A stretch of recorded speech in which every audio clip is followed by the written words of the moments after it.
Professor Allison, you have been arguing that a war between the US and China is more likely than not, and it can be triggered by something that's unexpected or even unseemly. So do you think what's happening now in North Korea, especially with the recent death of the US student, would become such a trigger, is becoming such a trigger of a war? Well, it certainly reminds us of the fact that North Korea is the most dangerous hotspot on the globe today, and that North Korea could in fact drag China and the US into a war that neither party wants, and that would be crazy for both parties. So I think we should remember how dangerous North Korea is.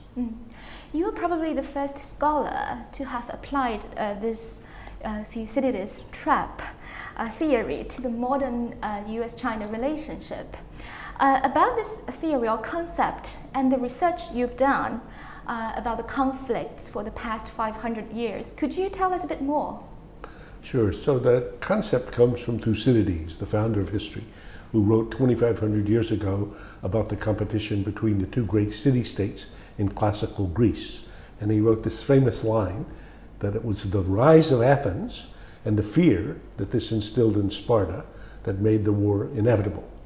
Now, I looked at the last 500 years in my book, Destined for War, and I found 16 cases when a rising power threatens to displace a ruling power. In 12 of the cases, they ended in war. In 4 of the cases, not war.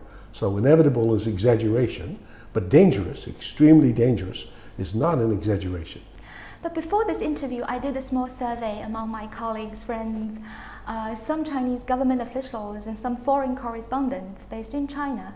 They still think a war between the US and China is inconceivable. And the two main reasons they cite is, first, the economic interdependence between the two countries, and the second is the fact that both are nuclear powers.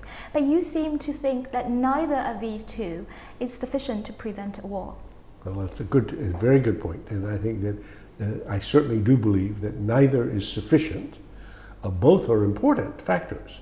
In the case of nuclear weapons, and especially nuclear arsenals that reach the level of mutual assured destruction, so that if I try my best to disarm you, you can still kill me, this clearly makes it clear to both parties war would make no sense. But of course, in 1962, President John F. Kennedy took a 1 in 3 chance of nuclear war to prevent the Soviet Union putting nuclear-tipped missiles in Cuba. So if it had turned out that in that case there was a war, we wouldn't have said nuclear weapons. In the case of economic interdependence, yes, the entanglement of US and Japan today is very thick. That's positive. That's a good thing for both parties. But the economic interdependence between Britain and Germany in 1914 was also so thick that the most best-selling book in Europe in the decade before World War I was a book called The Grand Illusion by Norman Angell, that said this economic independence is so thick that war would be an illusion because it would be self-defeating, so war couldn't happen. So I think historians know that in spite of the fact that it makes no sense to have a war, wars sometimes happen. And it's the danger that arises of a rising power and a ruling power is not that one of the two parties decides now's a good time for a war. So that it's not the rising power thinks, I'm big enough, strong enough, I'm ready for a war. Or the ruling power thinks, I better have a war now because otherwise you're going to get too strong. What happens is they're both fearful of each other as they can see what's happening. And now somebody like Kim Jong-un launches ICBMs to test the capability to deliver a bomb against the US. The US is not thinking about China, it's thinking about North Korea. So it attacks North Korea. But then we have a second Korean War. And in the second Korean War, China looks at it and says, well, wait a minute, Korea is going to be unified under South Korea, who's an American military ally. Well, we're not going to permit that.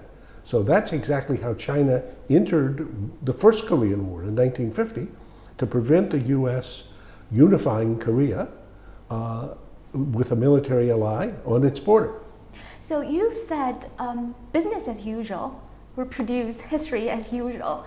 So in your view, what kind of acts do both countries need to put together? I mean, maybe unconventional things need to be done to prevent Thucydide trap. What can be done?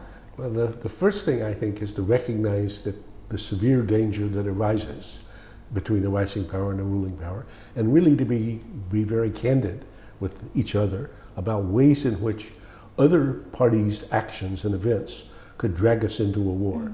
Something that could happen in Taiwan, something that could happen in North Korea, something could happen even an accident in the South China Sea. So being very concrete.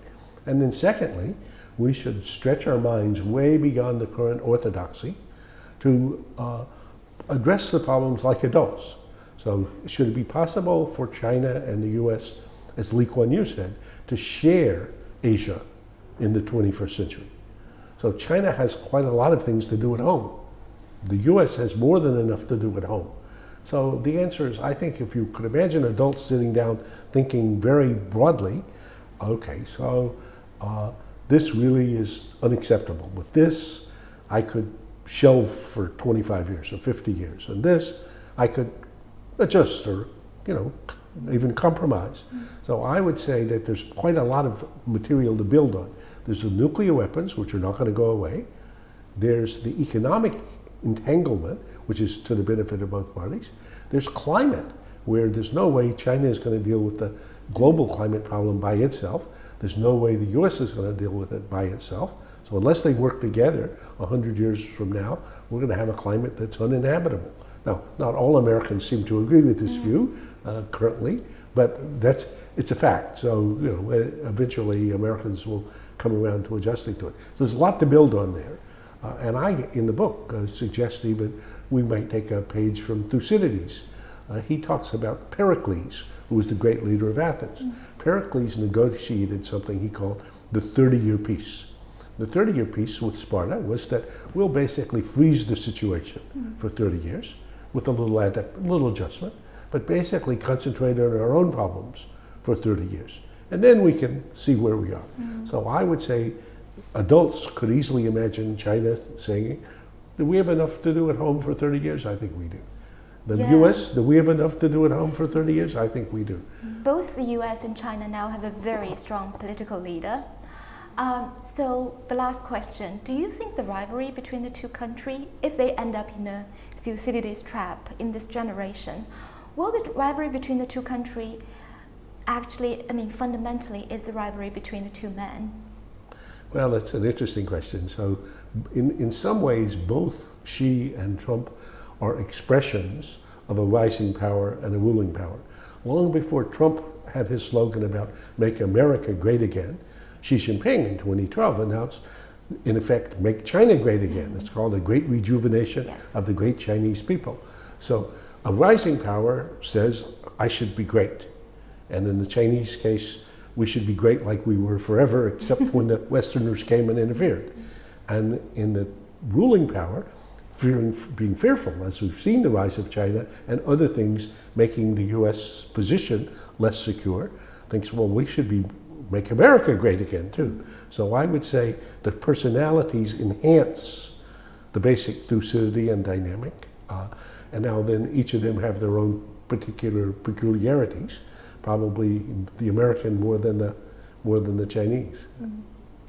Thank you very much, Professor Allison. Thank you so much for having me. This is great.